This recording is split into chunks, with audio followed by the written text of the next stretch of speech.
Bueno, pues les expresábamos aquí ya en este primer documento las dudas que nos generaba el texto en relación a la rebaja de las penas en algunos delitos por agresión sexual y también por abuso sexual.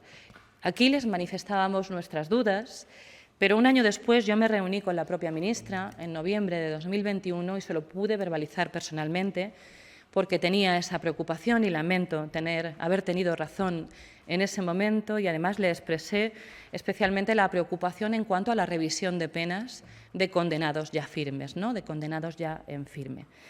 Ella me transmitió tranquilidad, pero en cualquier caso, bueno, pues esa tranquilidad parece que era, en fin, que no se correspondía con la realidad, porque a tenor de los hechos que tenemos encima de la mesa, pues esto que no iba a pasar nunca ha pasado. Por tanto, el Ministerio estaba avisado.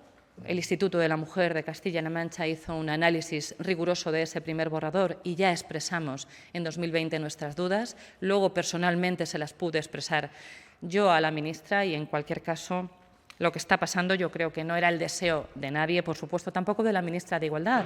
Eso es así. Y como no es el deseo de nadie, lo que hay que hacer es reaccionar y, con humildad, solucionar el problema que, como digo, no es un problema político, sino que es un problema para las víctimas.